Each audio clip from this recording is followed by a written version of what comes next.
शांति बना के सुन लो, वरना सारी महान। और जो तुम्हारे बच्चे पीछे बैठे उन्हें चुप कर लो अपने आप। सम्मानित प्रबंध समिति के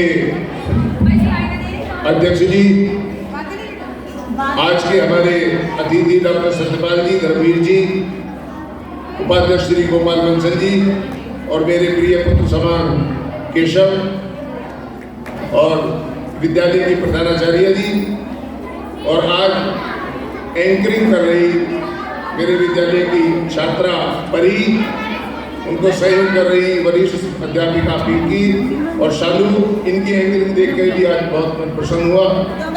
मैं अपने अतिथियों का विद्यालय में हार्दिक स्वागत करता हूं, अभिनंदन करता हूं कि आपने अपने बहुमूल्य समय में से ये कीमती समय निकाल करके हमें प्रदान किया है। 26 जनवरी के इस पावन पर्व पर जब ये देश गणतंत्र हुआ, हजारों साल की गुलामी, पुराने कानून समाप्त कर इस देश के अंदर एक नई व्यवस्था, नई ऊर्जा, नई ताकत इस देश को प्रदान की गई और इस देश के अंदर एक ऐसा संविधान लागू हुआ जिसमें भारत के कायदे कानून, भारत की जीवन शैली, भारत के जीने की एक पद्धति विकसित की गई।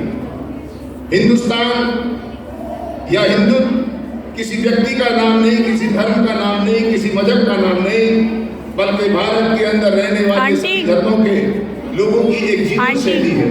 उसका नाम हिंदू है, हिंदुस्तान है, हिंदुत्व है। उस जीवन शैली को इस संविधान के अंदर विकसित किया गया और उसके लिए संविधान के प्रथम पेज पर भगवान राम का दरबार प्रकाशित किया गया, जो संविधान की मूल कॉपी आज भी जिसको नए सिरे से प्रिंट कर सभी लोगों को बांटा गया है, उस संविधान की मूल प्रति जो हमारे संविधान की वहां रखी हुई है आपके लोकसभा विधानसभा के अंदर, उस पर प्रथम पेज पर भगवान राम का दरबार प्रकाशित किया गया। मैं इसके पीछे एक कारण बताना चाहता हूं कि भगवान राम ने जो इस देश के अंदर जीवन जिया, वो पूरा मर्यादाओं के अंदर बंद करके जिया और इस देश के सभी धर्म पंथ के लोगों को उससे अनुकरण करने का मौका मिला। अल्लामा इकबाल कहते हैं कि वो इमाम हिंद हैं और भारत के अन्य सभी धर्मों के गुरु कहते हैं कि भारत की एक जीवन शैली का नाम भगवान राम है। और एक उदाहरण देकर के उनके मैं देश लोकप्रियता की एक बात कहनी चाहता हूं कि भगवान राम जब लंका गए और लंका को उन्होंने विजय कर लिया, दुनिया के सबसे बड़े विश्व विजेता रावण पर उन्होंने विजय प्राप्त कर ली और भारत की लंका की स्वर्णमयी जो महल था उसको उन्होंने विजय कर लिया, जिसको धनकुबेर ने बनाया था। सीता को मुक्त करा लिया। उसके बाद लंका के प्रांगण में भगवान राम, सीता, हनुमान, बाली, सुग्रीव, विभीषण सहित बैठे हुए थे।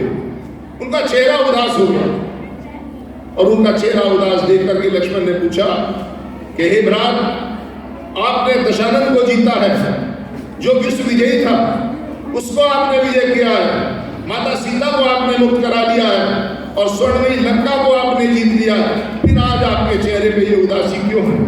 ये पूछा उन्होंने। तो राम ने उदास मन से कहा कि लक्ष्मण, मुझे सोने की लंका प्रभावित नहीं करती, मुझे सीता मुक्त हो गई इस बात की थोड़ी खुशी है, लेकिन इससे ज्यादा जो मेरे मन को आज उदासी है कि मुझे अयोध्या की भूमि आज मुझे याद आ रही है, वो माटी जिसके अंदर मैं खेला था। और वाल्मीकि रामायण में उसका सुंदर उदाहरण मिलता है, जननी जन्मभूमि से स्वर्गादपि गरीयसी। वाल्मीकि कहते हैं कि राम ने कहा कि मुझे अपनी जन्मभूमि स्वर्ग से भी बढ़कर प्रिय है। ये उनके देश प्रेम की बड़ी भावना व्यक्त की गई, इसलिए राम अनुकरणीय, इसलिए उनका चित्र उस पर लगाया गया।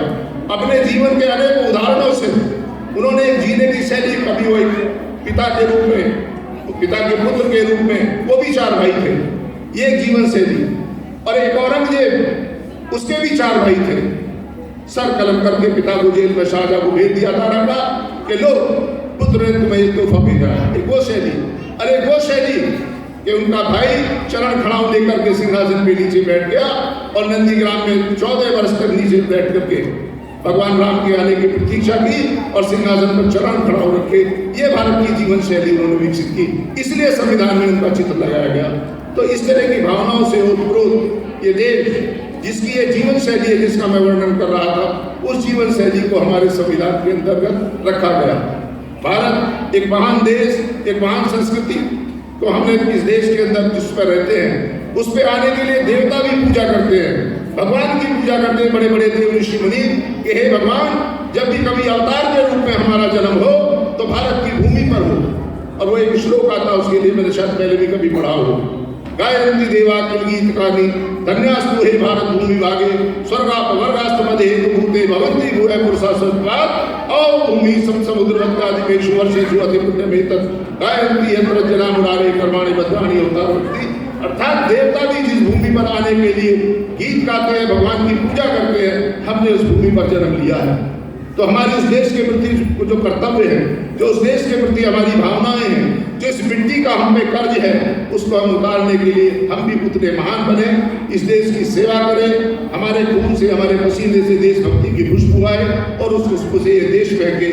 इन्हीं शुभकामनाओं के साथ मैं अपनी वाणी को विराम देता हूँ। जय हिंद, जय भारत।